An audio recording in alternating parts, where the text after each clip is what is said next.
When we think of the Vikings, most people picture longships slicing through icy waves, warriors with axes raised high, and villages bursting into flames on distant shores. But what truly made the Vikings so feared was not just their strength or their ships, it was their battle tactics.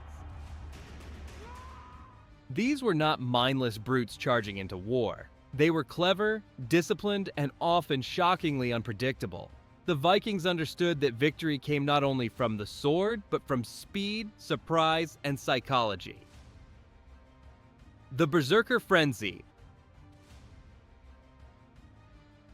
Among all Viking warriors, none were more feared than the Berserkers. These were not ordinary fighters. They were men who seemed to tap into a primal, almost supernatural rage before battle. Dressed in bear or wolf skins, they charged into combat with wild eyes and blood-curdling screams, making even the bravest enemy hesitate. Some sagas claim they could bite through their shields in fury, while others say they fought without armor, as if completely unafraid of death. Berserkers didn't just attack, they exploded into enemy lines like living storms. Their speed and ferocity often shattered formations before the main Viking army even engaged. Enemies who had never faced them before were caught off guard, unable to match their relentless assault. Many historians believe that part of the Berserkers' power came from psychology. Facing a warrior who appeared immune to pain, who seemed unstoppable, could break a soldier's spirit before a sword even touched him. How they entered this trance is still debated. Some suggest they drank special brews or ate plants that heightened aggression. Others think it was intense ritual, deep breathing, or self-hypnosis. Whatever the cause, the result was the same: chaos, fear, and a rapid collapse of enemy morale. In many battles, the Berserkers were used as shock troops, sent in to open gaps in the enemy lines for the rest of the Viking warriors to exploit. The Shield Wall, Skjaldborg. While Berserkers thrived on chaos, the Shield Wall was all about discipline and unity. Known as the Skjaldborg in Old Norse, this formation turned a group of Viking warriors into an unbreakable barrier. Standing shoulder to shoulder, each man overlapped his shield with the one beside him, creating a solid wall of wood and iron. Spears and axes could be thrust through the gaps, but enemy attacks had little chance of breaking through without tremendous force. The shield wall served two purposes. First, it protected the Vikings from incoming arrows and javelins, absorbing the impact before they reached flesh. Second, it allowed them to slowly push forward like a living battering ram. With every synchronized step, the wall advanced, forcing the enemy backward and disrupting their balance. A skilled commander could also use the shield wall for deception. Sometimes the front ranks would open a small gap, inviting the enemy to rush in. Then, in a heartbeat, the Vikings would close the wall around them, trapping them in a deadly circle of steel. The success of this tactic depended entirely on trust and coordination. Every man had to hold his place, knowing that his shield was also protecting the warrior next to him. The Feigned Retreat. If there was one tactic that proved the Vikings were more than just brute force fighters, it was the Feigned Retreat. This was a masterclass in deception, demanding discipline and perfect timing. The idea was simple, but deadly in execution. Make the enemy believe you were losing and running away, only to lure them into a trap. Here's how it worked. During a battle, a chosen group of Viking warriors would suddenly break formation and appear to panic, turning their backs and sprinting from the fight. The enemy, thinking victory was within reach, would abandon their own formation and chase after them. In that moment of overconfidence, when their lines were stretched thin and their defenses scattered, the fleeing Vikings would abruptly turn, weapons ready, and launch a fierce counterattack. The effect was devastating. The enemy, now disorganized and out of position, had no time to regroup before the Vikings cut them down.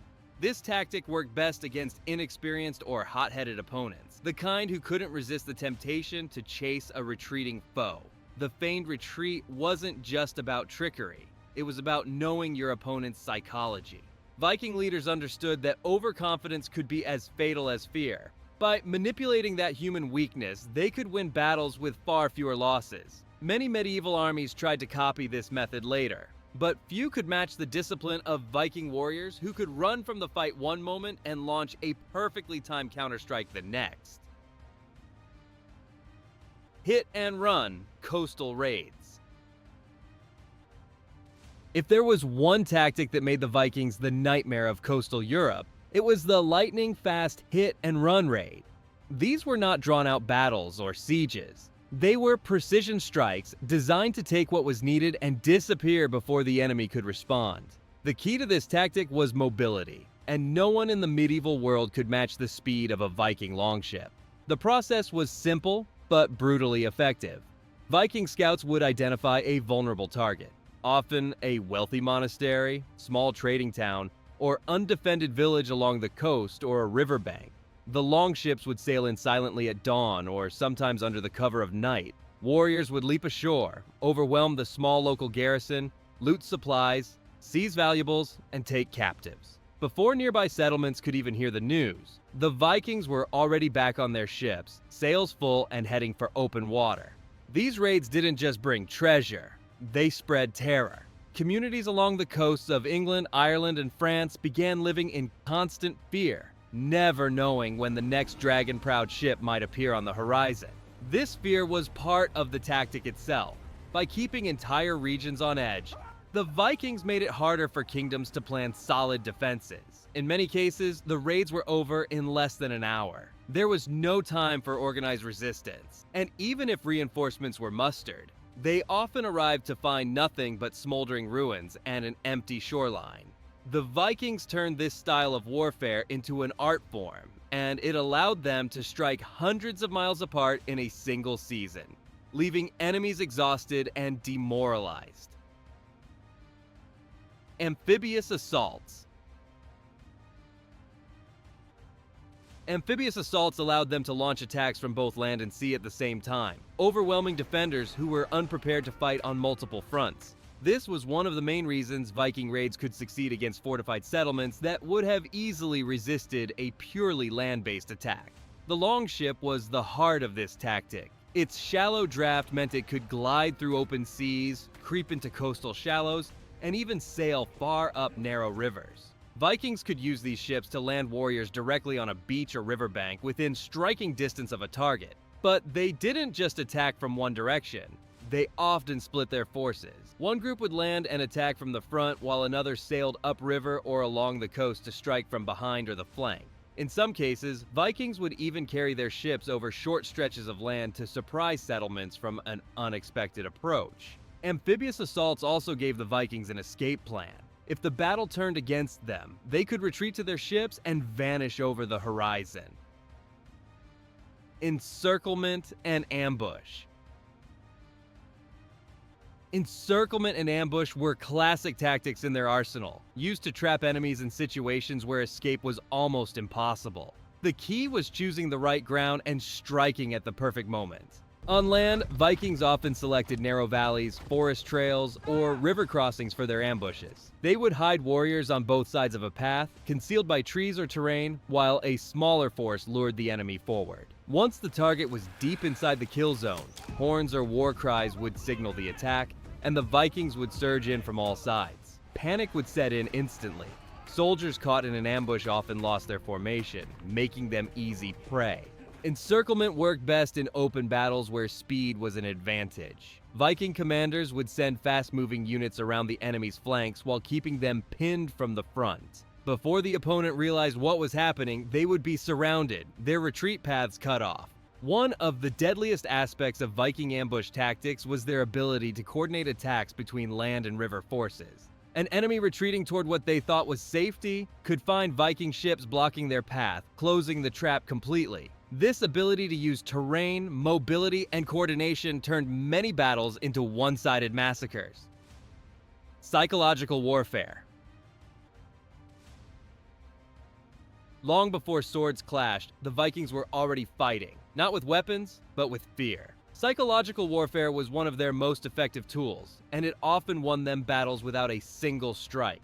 One of their most intimidating tactics was the use of sound. Vikings would blow massive war horns that echoed across valleys and rivers, accompanied by deep, rhythmic drum beats. Warriors shouted, roared, and banged weapons on their shields, creating a wall of noise meant to rattle the enemy's nerves. If you were a farmer turned soldier standing on a cold field, hearing that sound getting closer, it could make your blood run cold. Some warriors wore helmets decorated with frightening designs or animal pelts from wolves and bears, giving them a wild, almost otherworldly look. The sight of a line of warriors painted in dark streaks, their eyes locked on you, could make even trained soldiers falter. Night raids. While most medieval armies preferred to fight in daylight, the Vikings embraced the cover of night to deliver swift and devastating blows. Night raids allowed them to bypass many of the enemy's strengths. Watchtowers, scouts, and prepared defenses were far less effective in the dark. A typical night raid began with careful planning. Scouts studied the target by day, noting guard positions, weak points, and escape routes. When darkness fell, the longships would glide silently toward shore, their oars muffled with cloth to prevent the sound of rowing from carrying across the water. Warriors disembarked with minimal noise, using the element of surprise as their greatest ally. Once inside the settlement, the attack was quick and brutal. Fires were set to create confusion and chaos, lighting up the night and blinding defenders' eyes. Leaders or key figures could be targeted first, crippling the enemy's ability to organize a counterattack. In some cases, the Vikings freed prisoners or seized supplies before anyone fully understood what was happening. The psychological impact of these raids was massive. Imagine waking from sleep to the sound of shouting and the glow of flames, not knowing where the enemy was coming from or how many there were. Siege tactics. While the Vikings were famous for their speed and surprise, they were no strangers to siege warfare. When the prize was great enough, a wealthy city, a strategic stronghold, or a political target, they were willing to settle in and wear down their opponents. And unlike many raiders of the era, the Vikings adapted siege techniques from other cultures they encountered, improving and reshaping them to fit their needs. The first step was often isolation. Vikings would surround a fortified town, cutting off all food, water, and supply routes. Their ships made this even more effective, blocking rivers or ports to prevent relief forces from arriving by water. Inside the walls, hunger and fear would slowly weaken morale, sometimes leading to surrender without a major battle. When brute force was needed, the Vikings used a variety of tools, battering rams to smash gates, ladders to scale walls, and even wooden siege towers to provide a protected vantage point for archers. Fire was another favorite weapon. Flaming arrows, burning pitch, and even flaming rafts sent against riverfront defenses could cause panic and force defenders out into the open. One of the most famous examples was the Siege of Paris in 845. Viking leader Ragnar Lothbrok sailed up the River Seine with dozens of ships, blockading the city and using both intimidation and tactical positioning to force the Franks into paying a massive ransom to make him leave. Naval formations and sea battles. If the Vikings ruled the seas, it was because they treated the water as an extension of the battlefield. Their longships weren't just transportation, they were weapons, designed for speed, maneuverability, and sudden bursts of aggression. When Viking fleets clashed with enemy ships, victory often came down to formations, timing, and knowing when to strike. One of their most common naval formations placed the largest, most heavily armed ships at the center of the line. These acted as both a shield and an anchor for the formation, absorbing the brunt of enemy attacks. Faster, lighter ships took the flanks, where they could maneuver freely to attack from the sides or cut off escape routes. The Vikings preferred to close the distance quickly, turning naval battles into boarding actions where their skill in hand-to-hand combat gave them the upper hand.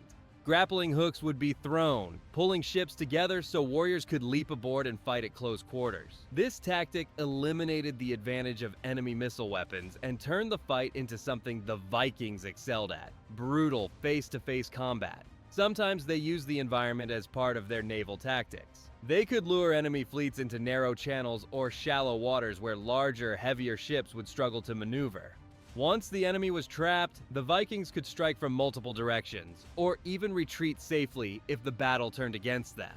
From the unstoppable fury of berserkers to the disciplined precision of the shield wall, from lightning-fast coastal raids to patient, calculated sieges, the Vikings mastered every form of combat they faced. What made them truly dangerous was their ability to blend these tactics seamlessly. A single Viking campaign might start with a terrifying display of psychological warfare, shift into a rapid amphibious landing, use a feigned retreat to lure the enemy into an ambush, and finish with a disciplined advance behind a shield wall.